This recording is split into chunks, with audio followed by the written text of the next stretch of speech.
Hi guys, welcome back to my channel. Today we're going to go over how to prep a tumbler to get ready for epoxy. It's always good to start with a really good base coat to be able to make sure that your cup is properly cleaned, sanitized, all of that factory coating is off of there, that we provide a good base for that epoxy to adhere to. The idea behind sanding or scuffing or roughing up your tumbler is to provide teeth for the epoxy to kind of grip into that tumbler so that should it be bumped or dropped or something like that, it's less likely to have that epoxy separate from the tumbler. So that's enough waffling from me. Let's get started.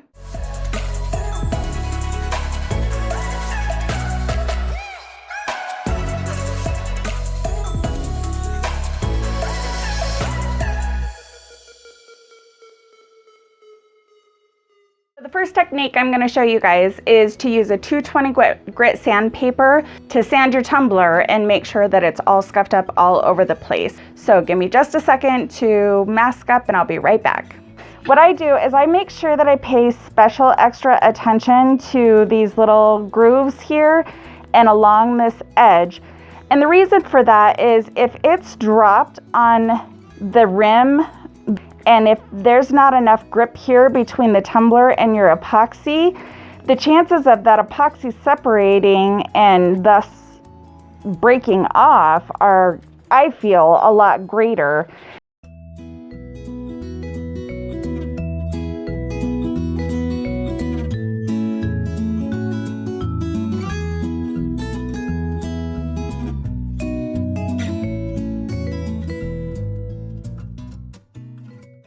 Okay, so I wanted to just kind of interject here.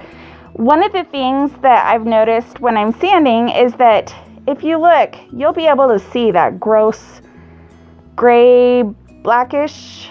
That's the factory coating that they put on the tumbler to be able to, one, make it that super shiny that people in the stores would be drawn to, but two, to kind of make it water resistant. So that's what you're looking for. Also, if you can smell metal, like a metallic smell, you're doing it right.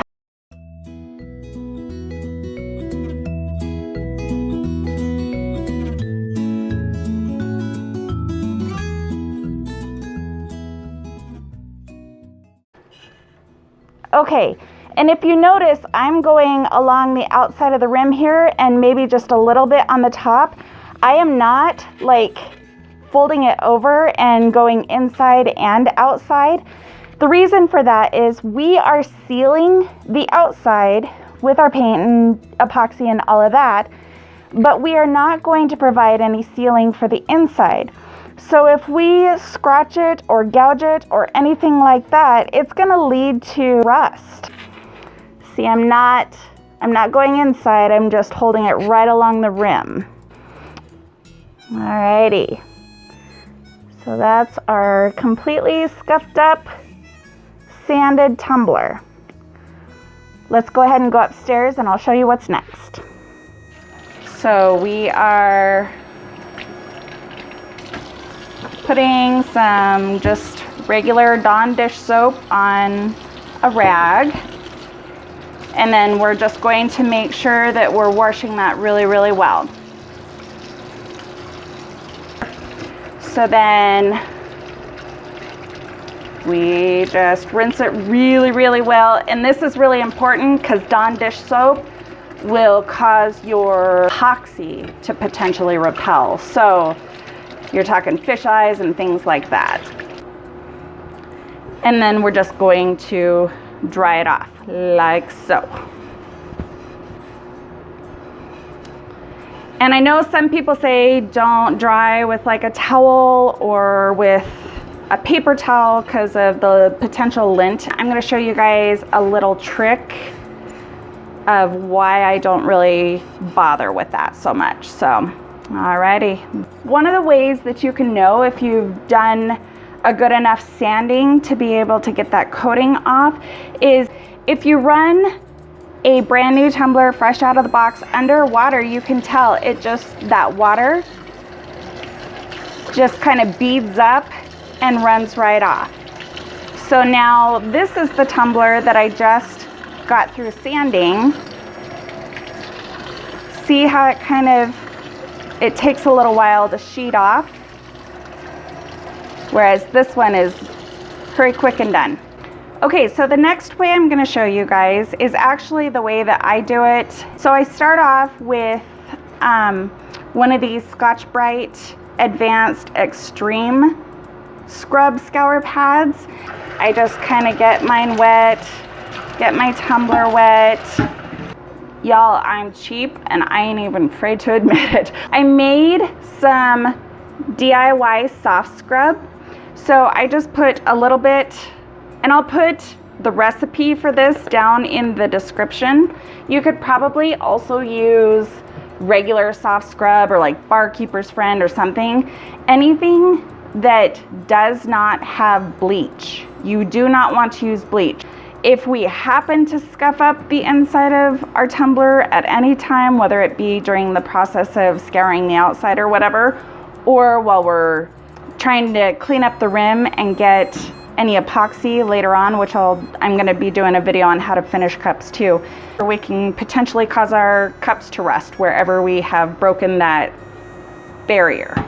I am going to pay special attention, like we did with the other one, in these little crevices.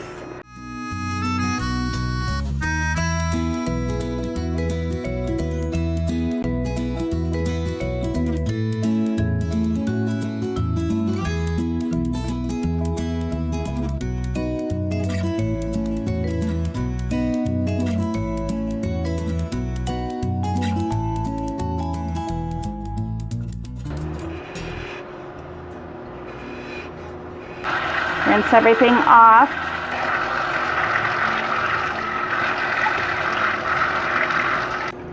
And there you have it. So then, just like before, we just take it and dry it off really, really well. Alternately, you could definitely let this just air dry. I just have no patience. All right, so now it's already ready to go for our spray paint. It's scuffed and all that sealant is off. You can actually see when you run up and down, you'll be able to see where your sandpaper or your scouring pad has gotten to make sure that you got all the way around. Alrighty, so here we are outside in our beautiful Montana forest. We have like a little cabin in the woods, not like scary movie cabin in the woods, just cabin in the woods. We love it here.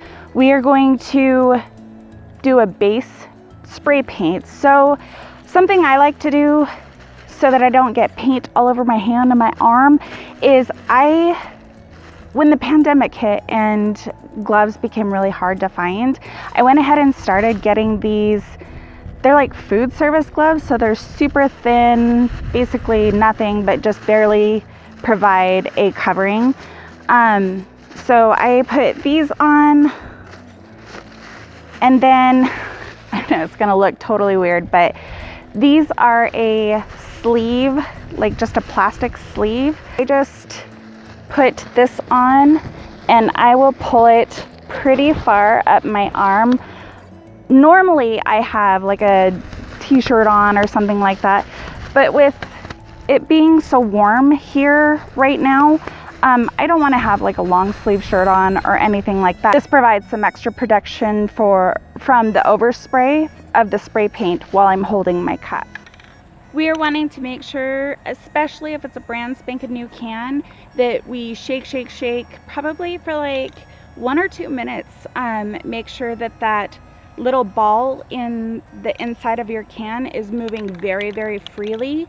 That is able to mix up all of the different components to your spray paint, so you're not spraying out like this kind of blotchy, mottled, powdery substance that's more pigment than the mix kind of thing, and it will just create a really nice soft surface for your next step of whatever you're doing on your tumbler. So make sure you shake really, really, really well each time. Alrighty, so we are going to spray paint our cup We are going to be holding it probably about 10 to 12 inches back, and we're going to work in really short but even bursts all the way around, and that way we lessen our chance of drips or runs or anything like that. I'm actually going to do it the correct way, and then at the end I'm going to go ahead and create a drip on purpose so that I can show you guys how to fix that should you accidentally come across that. I want to make sure that we're close enough.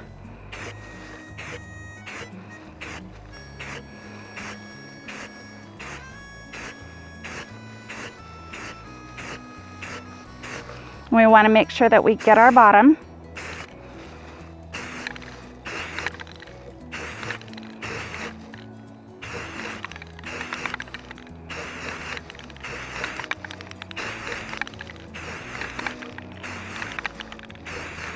And sometimes, you guys, it's not going to be necessary to get it like stark white. Sometimes, depending on what technique you're doing, like kind of a, I don't know if you can see that, kind of like a mottled, not pure white will be fine.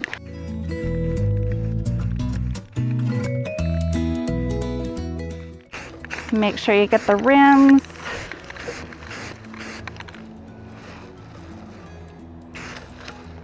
All right, so that looks pretty good to me, and it's good on the end. I'm going to do it not a good way on purpose so that I create a drip here.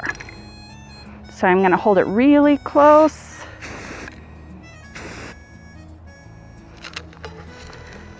And I don't know if you can see that I've caused a complete ripple in the time warp, or however you say that. So I'm gonna let this completely dry, and then I'll be back in a few. So I purposely created this drip here to be able to show you guys kind of how to combat it. So with this, you're gonna want to make sure you let it completely dry before you kind of move into this technique. This is 400 grit sandpaper, and what we're gonna do, we're just barely sanding the edge of this to try to smooth it in with the other sandpaper, or excuse me, the other paint.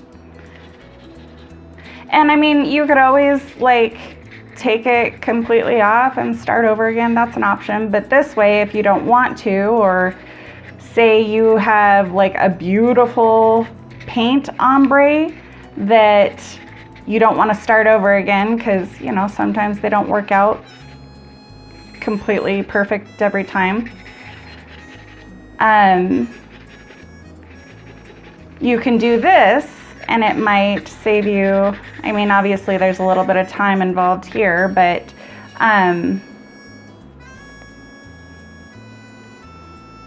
did go a little too far in here. So anyway, I was trying to watch my computer monitor to make sure I have it in screen. Anyway, you can take this down fairly flat to where it meets the other paint here, and then go ahead and respray it. So we don't want any of these like raised lines or like lines from doing epoxy or Mod Podge or anything like that, because it's going to show through that layer of glitter up on top. You're going to see those streaks or like this whole big old round area. So you want to make sure that you have as flat of a situation as possible before you add your glitter. Okay, so I don't know if you guys can see that we've flattened it pretty good here. So like I said, you could take it back out and spray paint it again, or just go ahead and go into whatever you're doing. I would take some alcohol and wipe it off to make sure you have any residue or sandpaper dust or the dried paint. Make sure you have that all off.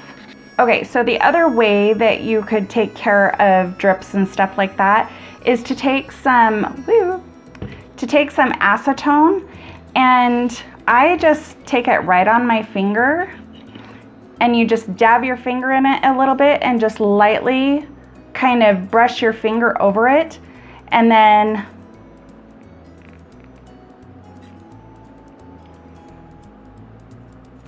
obviously I just made a big oopsie. Forgive me guys, I'm just learning how to record for YouTube videos.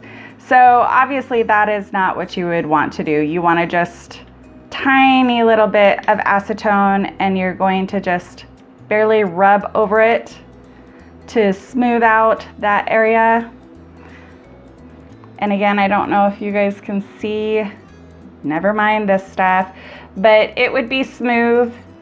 You could go out and spray paint over it again after it dries, the acetone dries completely, or you could just move into whatever epoxy method or Mod Podge or whatever method you're gonna apply your glitter with. Anyway, I just wanted to give you guys some options to kind of help combat any drips. This would be good if you had just little drips here and there that you needed to take care of. So anyway, that is that.